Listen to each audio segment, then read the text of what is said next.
Welcome to Doctor Warrick's podcast channel.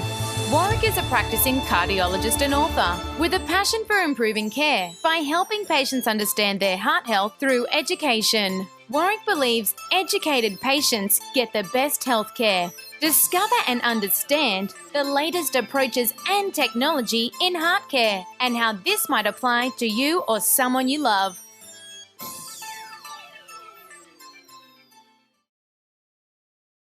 Hi, my name is Doctor Warrick Bishop and welcome to my podcast and videocast station.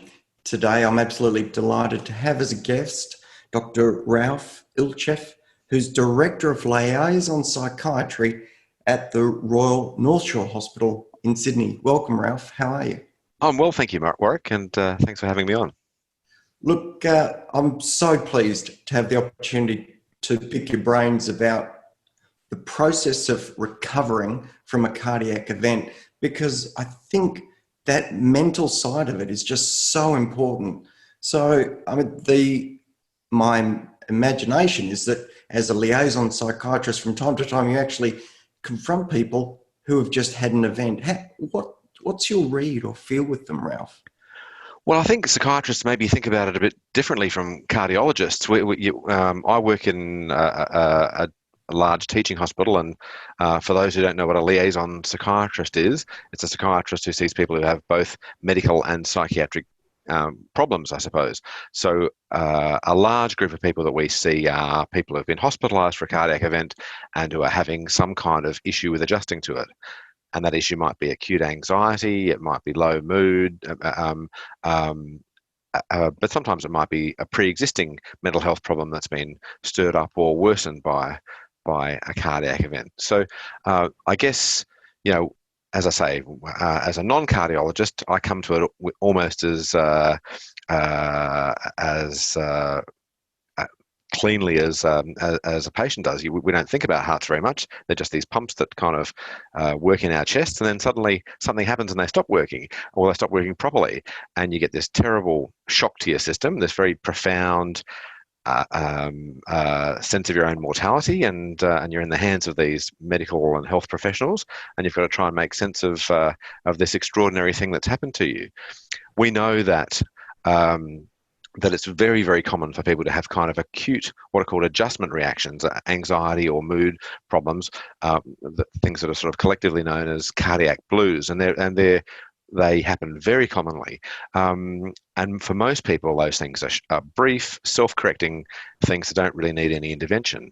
But about 20% of people develop more significant mental health problems as a consequence of a cardiac event, often depression or an anxiety disorder. Some people can even have some elements of a post-traumatic stress disorder because the threat to their life has been so profound, and we get involved with those people, of course. But I think it's a massive event, I think, for anyone, and I'm actually surprised by how well and how flexibly and adaptively and humorously the great majority of people react to these events. So one of the things you mentioned, a term called an adjustment disorder, and obviously I'm not a psychiatrist and those who won't know what that means, but I imagine that's a psychological process of responding to an event. But one of the questions I was going to ask, and I've always thought this to be the case, is that when I see people after some sort of heart event, I'm wondering if they're actually going through some sort of grieving process with the loss of good health or the loss of well-being or the loss of immortality being the thing that they grieve. And I can't even remember the stages of a grieving process, but there's sort of anger and why me and denial and so forth. Can you speak to that? Yes, of course. I think that's what you said is exactly right. I mean, there's nothing like an event happening to your heart to remind you that actually one day it's going to stop. So that's a very profound recognition of your own mortality, and that's not something that people think about unless they're required to or made to. So a cardiac event, I think, almost always has a huge impact on a person. The majority of people just have this kind of acute reaction. They deal with it well with support of the health professionals they're working with and their families, and they recover well and go on with their lives. a significant group of people have these things that I was talking about, these adjustment reactions, which are a little bit more than that, where they're sort of knocked out of orbit a bit longer by marked anxiety or by low mood, so either worry or sadness, essentially, that are just a bit more intense and a bit more prolonged and a bit more debilitating than usual. Most of those people don't need specific psychiatric help, but they might need to see a psychologist or a counsellor or talk to their GP. And for most of those people, in fact, engagement in a well-run and well-thought-out cardiac rehab program is probably the very best thing that you can do for them. And then you get this other group of people who get a more marked amount of debility associated with their cardiac event, where they develop severe depression or severe anxiety or PTSD. Now, those sort of people are really important to follow up, because we know that, for example, untreated depression can affect the outlook after a cardiac event and increases the impact that it has on a person's life. And it's not as simple as just kind of chucking an antidepressant at them or some counselling at them. That they really need a thoughtful and sort of holistic approach to their rehabilitation to ensure that they have good outcomes. Ralph, when these people have a particularly problematic course or a particularly rough road after their event, are there sort of markers that are apparent before the event that, you know, we should be aware of as cardiologists? So that, is there a pre-morbid sort of person, character who's going to have more troubles, or is it quite variable? Is it related to the extent of the injury or the event? A heart attack versus chest pain versus cardiac arrest? Is there? What's your thoughts on that? Look, it's a great question, Warwick, and in fact, you know, some people are now saying that people who have a booked cardiac procedure should actually have some form of prehab. They should really be kind of looked at in terms of their risk factors prior to cardiac surgery or cardiac procedures, because there are some things that we know put people at greater risk. The most obvious one, of course, is having had a past history of depression or a past history of an anxiety disorder, or people who are known to have another mental health condition, or, for example, an alcohol use disorder or a substance use disorder. So if you've got a history of mental health issues in the past, then you're definitely at increased risk after a heart attack or after a cardiac event, I should say. There used to be a lot said about particular personality types, about type A people and about various other personality types. That hasn't really been fantastically well borne out in the literature, and I think it's, you know, that's probably, I think, misleading. So probably along with the other thing, there are certain things we also know put people at risk. People who have had, you know, more adversity in their life and more struggles in their life are more likely to have problems. People, as I've said, with a history of depression or anxiety are more likely to have problems. But after that, it's a lot to do with the event itself and how severe it is and how grave the threat to their sense of themselves was, yeah, and how how prolonged the hospital stay was, what they've been told about their prognosis, and how smooth or complicated their recovery was, and all those things will have a big impact too. Look, I'm going to throw something out there, and it's an observation from the clinical exposure I've had over 20 odd years of dealing with people in this space, and I almost get the sense that women deal with this, with these challenges or with these events out of the blue differently to men. And I'm not sure who does better or worse, but I just get the sense there's a difference in the way men and women respond to these sort of cardiac events. We were talking about this earlier, and you said there wasn't a great deal of literature in that space, but what are your thoughts and any comments around that? Well, look, I think it's certainly possible that men and women react differently, and that might, I mean, we know that generally, for example, over a lifetime, women are more likely to experience depression than men are, and more likely to experience anxiety, whereas men are more likely to experience substance use disorders. So there are certain mental health conditions that are more common in men or women. And I think it's also true that the health system treats men and women a bit differently too. Historically, we haven't been quite as good at picking cardiac problems in women or as men. It's known, for example, that the sort of chest pain that women get is often not quite as textbook as what we've been taught to understand is the chest pain of coronary artery disease, and there are other considerations that can make their treatment course in hospital a bit more complicated than men's. So sometimes it might actually be them responding to system issues as opposed to kind of vulnerability factors. Off the top of my head, I don't know whether the rates of depression or anxiety are higher in women than in men. I don't know. I don't imagine that there's enormous difference, because I've certainly seen plenty of people of both sexes who've suffered with depression and anxiety after cardiac events. But I think there are a variety of things that will have an impact. I think, and of course, the symbolic impact of a loss of role to people is really important too. And historically, at least, men have tended to be a lot more invested in their work. That's obviously different now, and having to stop work or adjust your work can have a big psychological impact. But of course, now that so many women also have really busy careers, that's less of a distinction. Look, one of the issues that's clearly different between the sexes is that of potential sexual function after an event. Yep. And I know my own experience with my practice, that it's not uncommon for men to report some loss of sexual function, at least for a period of time after an event. And I think you can understand that for a number of reasons. Obviously, there's drugs. Our drugs can impact sexual function.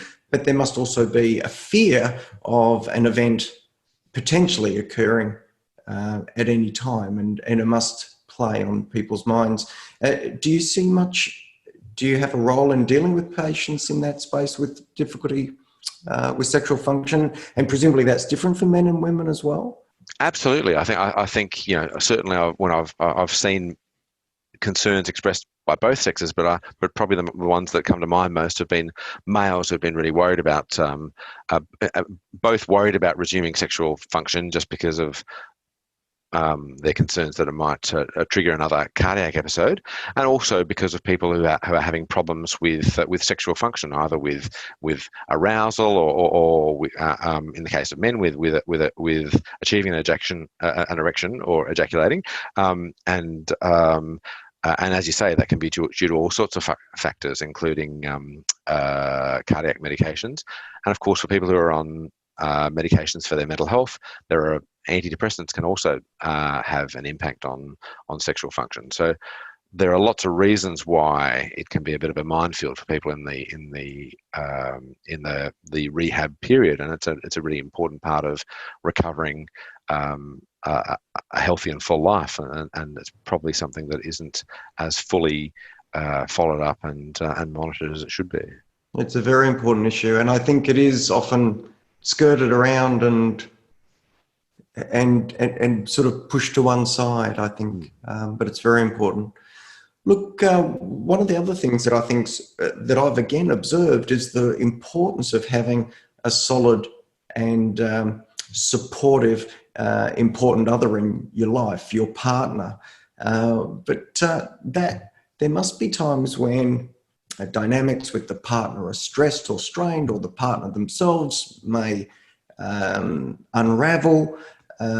But of course, the benefit of having a strong partner is the support that they can offer as well. Would you like to talk about partner, family, kids, and maybe even SIBS? Because of course, one of my areas of interest is prevention.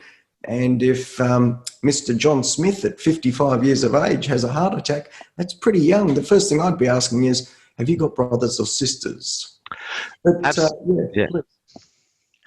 Absolutely, Warrick. I think that you touched on so many things there. I think that the amount of support that a person has around them is a really vital determinant of their psychological recovery after a cardiac event. And there's there's evidence that it's equivalently important to how well their heart functions. So for those who have a partner, for that person to be supportive and encouraging is really important.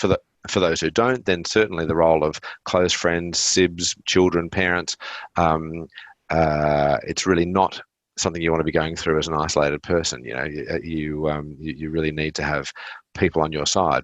And of course, for people who are in a couple, there's a profound reorganization of the dynamics of a relationship, because a person who's been an equal partner has suddenly become acutely unwell and is now in this patient role, in this sick or invalid role, and a lot of things have to be renegotiated during that recovery period. And then as they recover their strength, those things have got to be renegotiated back again. And suddenly the partner who's been used to calling the shots for a while, it can sometimes be not that enthused about handing a whole lot of things back. So there's a lot to work through. And of course, and as you mentioned earlier, the resumption of intimacy is a really important part of that for a couple. So I think there's plenty of areas to go through. We know that as we mentioned a bit earlier, that attending a cardiac rehab program is really important for recovery, and a lot of people don't proceed or persist or complete these courses, and often that's there are all sorts of reasons. They want to go back to work, or they just don't want to think about it, or they hate being reminded of the fact that they've had this event. They find reasons why they don't want to complete a rehab program, and a partner who is strongly encouraging of the need to complete cardiac rehabilitations are a vital asset, I think. I've done some work. I've just done a bit of reading around the advantage of having a positive partner, and there's no question. I mean, they've done research on female partnerships, and men with stable, supportive wives just do better. There's no question about that. I don't know about other relationships, but there's no question in that space. Yeah, that's right. I mean, it's certainly a great test for a relationship. Everything being turned on its head and everything being made uncertain, and there are financial and every other sort of stress suddenly comes into view, and so you get a sense of the metal you're made of, and that your partner's made of at a time like this.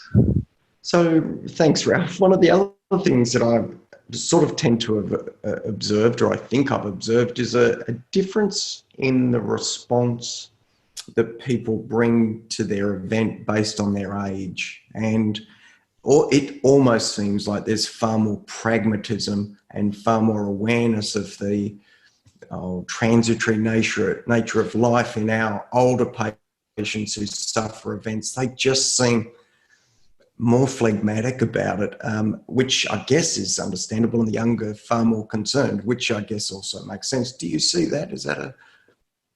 Yeah, I think that's right. I mean, I think you're constructing this narrative of your life as you go along, and if you're a 75-year-old guy who's had a heart attack and you've recovered from it, you go, well, that's kind of something that happens at my time of life. That's sort of all right. But if you're a 35-year-old guy who has a heart attack, then that's a very different story. Most of my mates are playing indoor cricket or riding bikes or going surfing, and here I am holed up in a cardiac ward. So I think it's this sense of incredibly premature mortality is very frightening. So I think that it's psychologically it's a much greater event for a younger person, a person in their 30s, 40s, 50s. So that's definitely a predictor, I think. And I think that I see those sort of people as being at particular risk and really needing the most intensive psychosocial and physical rehabilitation that we can offer them, because I think that they're at high risk of depression, and then in this horrible sort of circular movement, developing depression then worsens the outcome of their cardiac condition. And that's more complicated than it sounds, because if a person who's had a cardiac event gets depression, unlike most people, you can't just chuck an antidepressant at them or send them off for 6 sessions of cognitive behavioral therapy, because that by itself is not actually that helpful. It doesn't tend to improve cardiac outcome. You've got to treat their depression, absolutely, but it's got to be locked in with every other phase of risk reduction, and improving their fitness, and improving their diet, and losing weight, and doing all the things that are required as part of their cardiac rehab. And I think we should, and for the younger people, certainly the what do I say, the under 60s or so, who I think they need to have a lot more resources put into their treatment. And an awful lot of cardiac rehab programs still don't have a strong psychological or psychosocial component to them. And I think, that's definitely an area we could improve. Look, one of the things that I find myself involved with patients all the time is trying to get them to take their tablets. Yeah. Take your medicine, I say. It's good for you. And they say, how long do I take it for, Doc? And I say, for life, and that's a double meaning. So please take it. So compliance issues, Ralph.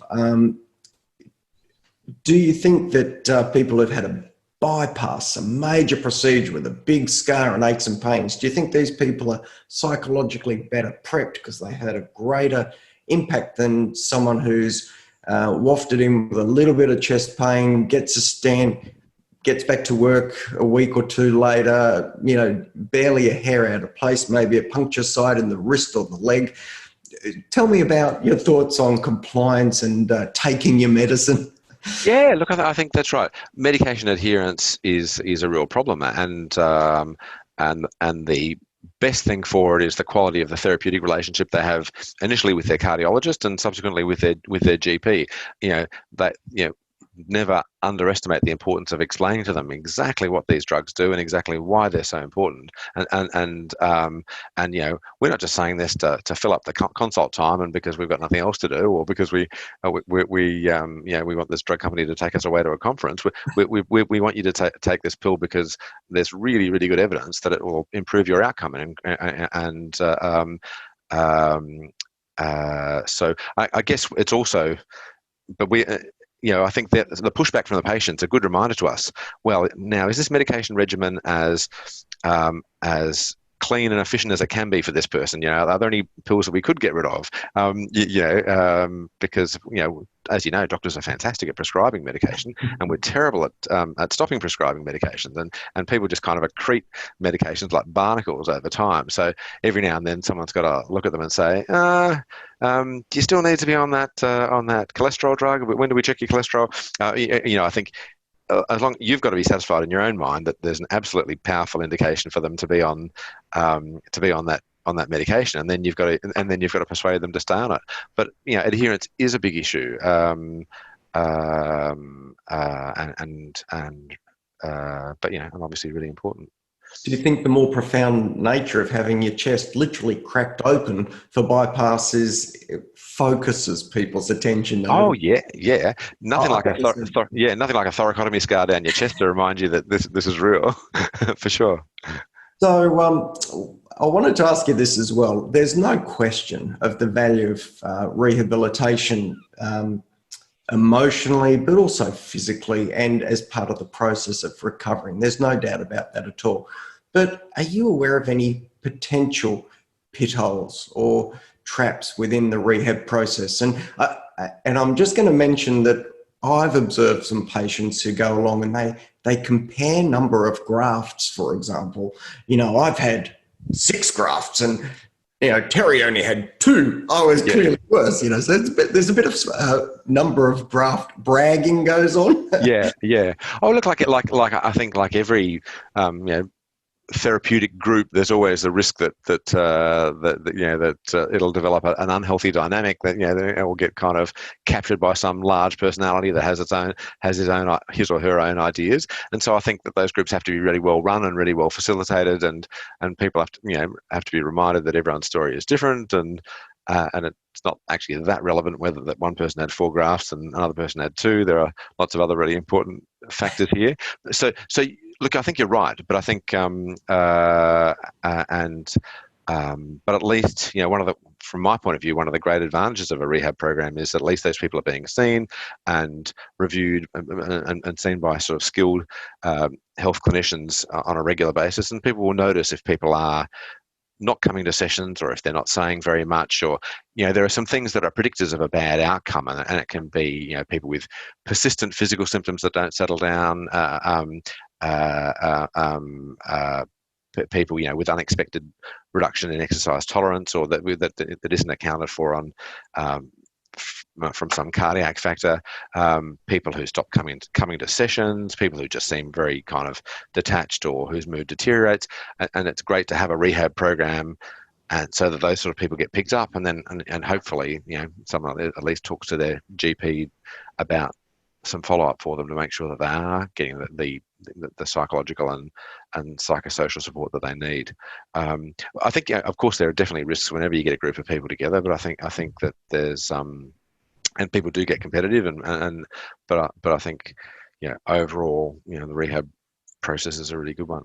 Yeah, of course it is. There's no question. Yeah.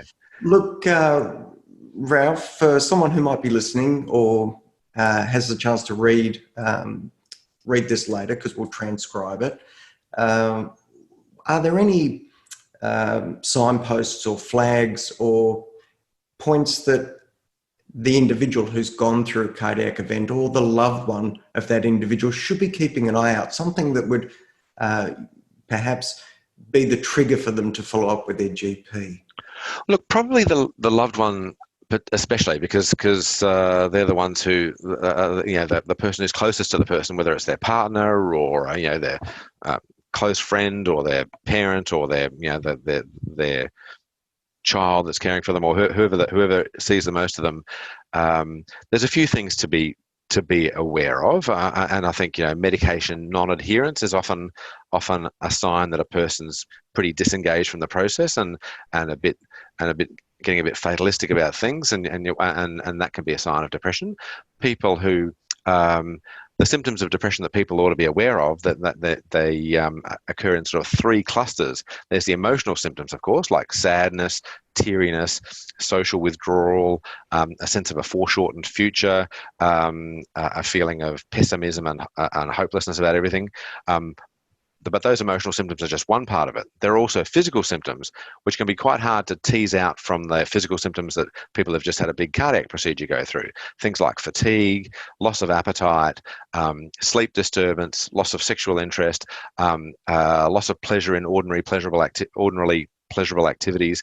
And then there are also cognitive symptoms as well. And of course, it's not uncommon to have some problems with memory and concentration and thinking after a big cardiac event, but people who find that they've got their senses, that their memory doesn't work very well, they can't plan very well, that can also be a hint that depression's an issue. And of course, lapsing into behaviours that are obviously not good for them, like resuming a bad diet, resuming smoking, drinking too much, doing all the things, essentially kind of passive aggressively defying all the medical advice that they've been given, is often a sign that a person's demoralized and getting quite depressed. And that's a good opportunity to try and have some sort of intervention to turn it around. And your GP is a great place to start with that. Look, Ralph, we're pretty close to the end of our time. We've covered an enormous amount of stuff, and I really appreciate it. And I've learned from you, as I'm sure the people listening have picked up some pearls as well. I don't want to put you on the spot, but was there anything in particular that you'd like to close off with or wrap up with? And no obligation, but if there's a parting remark that would work for you, or something that you really want to underline, because this is an extraordinary moment in people's lives, and an opportunity for us to think about it and do it better if we're aware. And I honestly have to confess, I don't think I've been on the ball as often as I should be, but you've focused me to pay more attention in that space, no question. Yeah, look, I think there's nothing like a major cardiac event to really make people try and have a reset in their life and try and think do what they can to resume control of their life and improve their physical health, improve their relationships, think about the impact of depression and anxiety, because we've talked so far about heart disease predisposing people to depression, but it's important to know that depression actually predisposes you to heart disease. So people who've actually been living with depression are putting themselves probably at some kind of risk. I think your mental health is always something that you want to try and optimize as much as you can. So it's a great opportunity to really give yourself that sort of 20,000 kilometer service and have your mental and emotional health seen to along with your physical health. But to remember that, there's never been a better time to have a cardiac event. Medicine is so much, it has come such a long way. There are so many wonderful treatments available, and more coming down the tube, and that people should feel really confident that they've never been better placed to have a really good outcome from a cardiac event, and to be confident that they've got a lot of life ahead of them, and that they should live it as well as they can. So thanks for that summary, Ralph. Just before we close, I'm going to wrap up with a plug for one area of rehab, which I think is incredibly important, and that is the role of exercise for not only things like blood pressure, things like, strength, mobility, sugar control, insulin resistance, but it's also good for mood. And correct me if I'm wrong, my understanding was that exercise can be as effective as an antidepressant. So what's your spin on that? Is that correct? That's absolutely correct, Warwick. And in fact, the news is all good. Any amount of moderately vigorous physical activity that you do is really good for mood and anxiety. And the great news is it doesn't matter what it is. If you like weightlifting, that's fine. If you like running, that's fine. If you like playing golf, that's fine. Anything that gets you out and gets your heart rate up is really good for mood and really good for anxiety. And the optimal amount is about an hour a day or seven hours a week. Plenty of people can't do that much, and that's also fine. And any more than that, you're very welcome to do if you enjoy it, but it doesn't confer any additional mood or anxiety benefit on you. But certainly, regular physical activity is a fantastic thing to incorporate into your life purely from a mood and anxiety perspective. Well, look, we've covered heaps of stuff, Ralph. I really do appreciate your time. That last plug for exercise is excellent. So we will leave people thinking about that, but we've covered such a breadth of stuff. Ralph Ilcheff, Director of Liaison Psychiatry at the Royal North Shore Hospital, thank you so much for joining us. My pleasure. Thanks for having me, Warwick. All right. Thank you. Look, for those listening, I hope you've learned as much as I have. If you've got any queries or questions, please drop us a note at the info email. If you've got any suggestions for future podcasts, also please give us a note. Please look after yourselves. Thank you for sharing this podcast with me. Until next time, take care, and please don't die from a heart attack. Goodbye. You have been listening to another podcast from Dr. Warrick. Visit his website at drwarrickbishop.com for the latest news on heart disease. If you love this podcast, feel free to leave us a review.